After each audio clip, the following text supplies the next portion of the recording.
내 방식의 결과는 실패뿐. 나는 돈의 노예가 되어 이리저리 끌려다니는 생활에 마침표를 찍기로 결심했다. 만약 이런 순간을 경험한 사람이라면 이 책을 꼭 한번 읽어보기를 바란다. 더 나아가 진정한 돈의 주인이 되는 방법을 터득하게 될 것이다. 15년 전 우리 가족은 가게 부도를 맞았다. 나의 지혜롭지 못한 행동, 솔직하게 말해 무계획적인 돈 관리 때문에 우리는 그야말로 모든 것을 잃었다.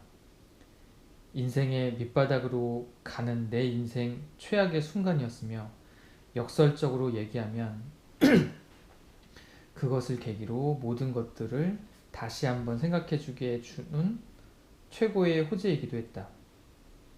아내와 나는 무일푼으로 시작해서 30이 되기 전에 400만 달러 가치 부동산을 소유했다. 나는 부동산의 달인이었고 남의 돈을 빌려 투자하는 데 귀재였다. 이렇게 나는 백만장자가 되었지만 그것은 모래 위에 지은 집에 불과했다. 나는 불과 3년 만에 모든 것을 잃고 부도의 지옥을 경험했다. 우리는 고소를 당했고 재산은 차압이 들어왔다. 갓난 아이와 걸음마를 갓 시작한 아이를 둔 우리 부부는 파산하고 말았다. 두렵다는 말로는 도저히 설명할 수 없는 상황이었다. 이처럼 완전한 상실을 맛본 후 아내와 나는 서로를 꼭 붙들고 재기를 다짐했다.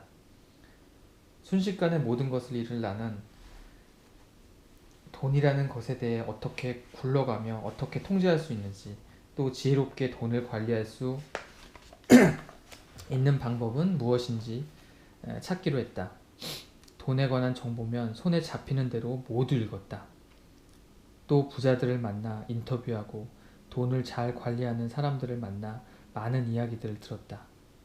그런 과정의 막다른 지점에서 나는 정말 다가가기 싫은 한 존재를 발견했다. 그것은 바로 거울 앞에 선 나의 모습이었다.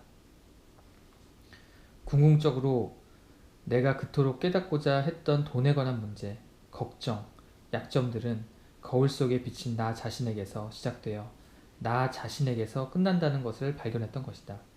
한마디로 내가 아침마다 면도하며 바라보는 거울 속 실체를 잘 관리할 때 비로소 돈의 노예 상태에서 벗어나 돈의 주인이 될 수 있다는 사실을 알게 된 것이다. 그 사실을 깨달은 후 나는 15년간 이전과는 완전히 다른 새로운 길을 걷게 되었다. 그 길은 거울 속에서 발견한 나의 모습을 바탕으로 수백만의 다른 사람들을 돕고 이끌어 주게 된 여정이었다.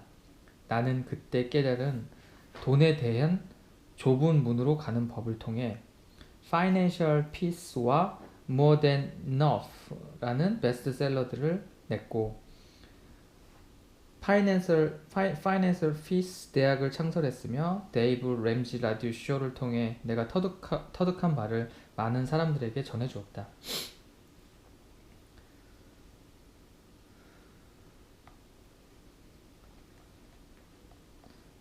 잘못된 통념은 나는 너무 바빠 예산 세우기, 퇴직 계획, 부동산 관리를 할 시간이 없다라는 부분입니다. 진실은 그렇게 할 시간이 분명히 있다는 것이죠. 넘어야 할 가장 큰 산은 바로 나, 거울 속의 나 발견하기. 자, 이제 여러분에게도 도전 과제를 제안하고자 한다. 당신은 거울 속에 비친 자신과 맞설 준비가 되었는가? 만약 그렇다면 반은 이긴 게임이다. 내가 발견한 돈 다루는 법은 아주 단순 명료한 하나님의 방법 그리고 기존의 방법의 재발견일 뿐이다. 돈의 노예에서 벗어나 돈의 주인이 되는 데는 20%의 지식과 80%의 행동이 필요하다. 어떻게 할 것인가 보다는 실천하는 것이 더 큰 문제이다. 대부분의 사람들은 그 방법을 알면서도 실행에 옮기지 못하고 있다. 만약 당신이 거울 속에 비친 자기 자신을 통제하고 자제할 수 있다면 탄탄한 몸매와 탄탄한 경제력을 가질 수 있게 될 것이다. 탄탄한 몸매에 대해서는 서점에 가서 다른 책들을 참고하도록 하고 탄탄한 경제력에 대해서는 내가 여러분을 도와줄 수 있다. 어쩌면 여러분들은 나에게 남이 모르는 어떤 비법이 있습니까? 쉽게 실천할 수 있습니까? 라는 질문을 할지도 모른다. 하지만 돈의 주인이 되는 것에는 무슨 특별한 비법이 있는 것도 아니고 실천하기에 쉬운 일도 아니다. 만약 돈을 모으는 것이 쉬운 일이라면 이미 모든 사람들은 부자가 되어 있을 것이다. 우리가 돈의 노예에서 벗어나 진정한 주인이 되기 위해서는 한 가지 아주 어려운 일을 실천에 옮겨야 한다. 그것만 실천할 수 있다면 여러분들은 탄탄한 경제력을 가질 수 있을 것이다. 그 일이란 바로 나 자신이라는 장애물을 넘는 것이다. 나 자신을 바로 알고 나라는 장애물을 뛰어넘는 것. 거기에 바로 해답의 열쇠가 놓여있다. 이 책 속에서 제시한 해법을 실천한다면 좋은 결과를 얻을 수 있을 것이다. 그 방법은 단순 명료하면서도 확실하기 때문이다.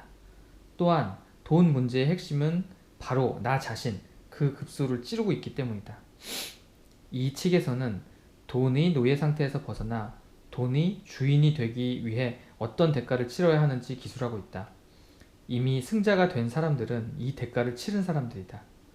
대가는 대가대로 지불했으면서도 여전히 돈의 노예로 살고 있는 사람들은 내가 제시하는 것과 같은 검증된 계획을 따르지 않았기 때문이다. 아주 평범한 사람들. 책 속에 제시된 방법들을 통해 수만 명의 평범한 사람들이 빚더미에서 빠져나올 수 있었고 탄탄한 경제력을 쌓을 수 있었다. 그들이 성공담을 이 책 여기저기에 실어놓았다. 짧은 기간의 희생을 감수함으로써 두 번 다시 돈의 노예가 되는 일이 없게 된 그들의 이야기를 읽다 보면 힘이 절로 생길 것이다. 만약 당신이 돈의 노예에서 벗어나 주인이 되고자 하는 그 길의 이정표를 찾고 있었다면 이 책이야말로 가장 명쾌한 해답이 될 것이다. 하지만 아무 노력도 없이 손쉽게 부자가 되는 방법을 찾고 있었다면 이 책은 당신에게 적합하지 않을 것이다. 또한 뭔가 난해한 학문적 이론을 배우고자 이 책을 선택했다면 그 역시 잘못 선택한 것이다. 나도 일반적인 재테크의 마인드가 있었던 사람이지만 결국 나는 파산했고 지옥과도 같은 고통스러운 상황에 경험했다. 간혹 내가 제시하는 방법에 대해 빈축을 주는 경제학 교수들이 있다. 한 학자는 내가 진행하는 라디오쇼에 내가 한 가지 재주밖에 못 부리는 곰이라는 메일을 보내왔다. 하지만 나는 그들에게 거창하지만 실제 실행 효과가 없는 당신들의 방법보다 이미 검증된 뇌 방법으로 부자가 되는 게 낫습니다. 라고 말하고 싶다. 이 책에서 제시한 방법은 이미 수만 명의 사람들로부터 검증되었다. 확실히 효과가 있다. 하지만 거기에는 당신이 치러야 할 대가가 반드시 있다. 이 책은 필요할 때 아니요 라고 말하라고 단호하게 가르칠 것이다. 이 책이 표방하는 것은 몇 년만 남들과 달리 살 각오가 되어 있으면 몇 년 후 정말 남들과 다른 삶을 살 수 있다는 것이다. 이것은 지금 이 순간부터 남들이 하려고 하지 않는 희생을 기꺼이 한다면 얼마 후 남들이 꿈꿀 수 없는 그런 삶을 살 수 있다는 것을 각인시켜 주기 위한 것이다. 이 표어를 책 전반에 걸쳐 아주 자주자주 마주치게 될 것이며 각 페이지 하단에서 매번 마주치게 될 것이다. 이런 표어처럼 사는 게 결코 쉬운 일은 아니겠지만 희소식은 이 표어가 정말 효험이 있다는 것이다. 당신의 재무 목표를 달성하기 위해 사고 싶은 물건을 사지 않기로 결심할 때마다 이 표어를 외쳐보자. 여러분은 반드시 돈의 주인이 될 수 있다. 지금 치르고 있는 대가와는 비교할 수 없는 보상이 있을 것이다.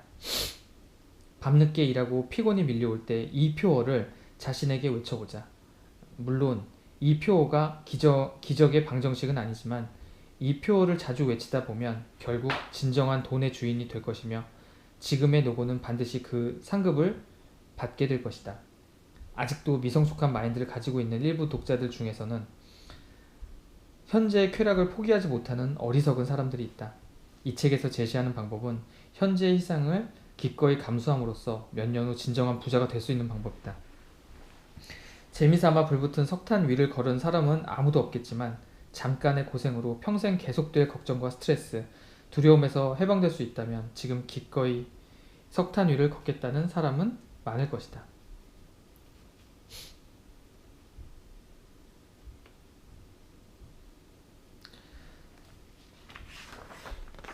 독자들에 대한 약속.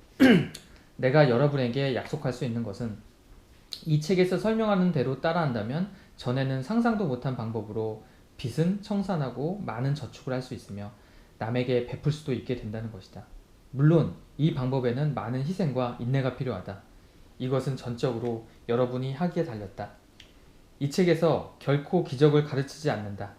여러분이 직접 실천하지 않는 한 여기 제시된 방법은 하나도 효험을 거둘 수 없다.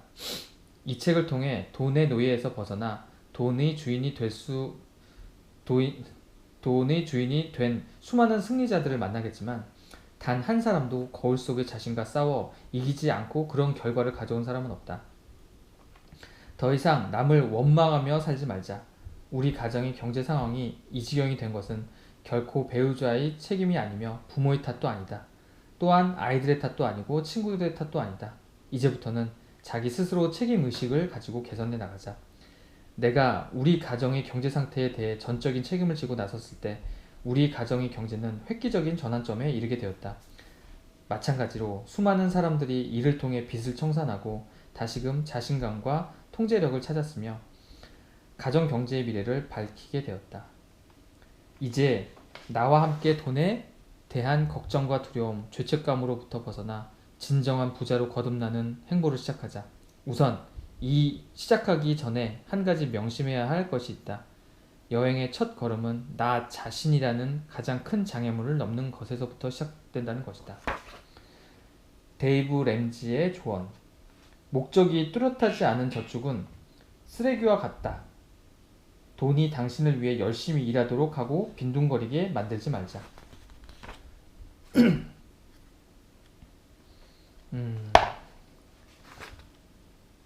네. 끝으로 챕터 1의 실제적인 사례를 하나 이야기 드리고 마무리하려고 합니다. 카밀레 에드콕 61세 교직 종사자. 돈의 주인이 되기 위한 걸음마 공식을 만나기 전까지 저는 엄청난 재정상의 위기와 정서적 압력에 시달렸습니다. 데이브 램지 씨가 말하는 개인 파산 위기 금융 전문가란 바로 저 같은 사람을 두고 하는 말일 것입니다. 금융학 석사학위를 소지하고도 저는 제 돈을 제대로 관리할 줄 몰랐습니다. 은행 계좌에 15만 달러, 물론 플러스가 아니고 마이너스가 계속 남아 있었죠. 남들보다 더 좋은 차를 타고 좋은 옷을 입었지만 늘어가는 부채 때문에 결코 마음까지 즐겁진 않았습니다. 데이브 램지 씨 말처럼 지불 능력도 없으면서 많은 것을 구매하며 살았습니다. 하지만 변화하지 않으면 안 되겠다는 생각이 들었습니다. 그래서 자동차도 팔고 제 인생 처음으로 예산이라는 걸 세우기 시작했습니다. 핵심만 말씀드리자면 저는 걸음마 공식을 시작한 후 11만 6천 달러의 빚을 모두 갚을 수 있었습니다. 예전처럼 흥미로운 장난감을 많이 갖지는 못하게 되었지만 제 마음엔 평화가 가득합니다. 예산 세우기는 금융학 석사 학위보다 더 많은 희망과 통제력을 제게 가져다 주었습니다. 소득이 있는 사람은 누구나 돈의 주인이 되기 위한 걸음마 공식을 실천해야 합니다. 자기 자신과 가족, 그리고 돈을 위해 살 수 있는 가장 최상의 결정이 될 것입니다. 제가 만약 40년 전에 걸음마 공식을 시작했더라면 지금쯤 백만장자가 되어 있을 것입니다. 다시 한번 강조하고 싶습니다. 부채는 결코 재테크를 하기 위한 수단이 아니므로 부채를 멀리 하십시오. 오늘은 여기까지 하겠습니다. 네, 안녕.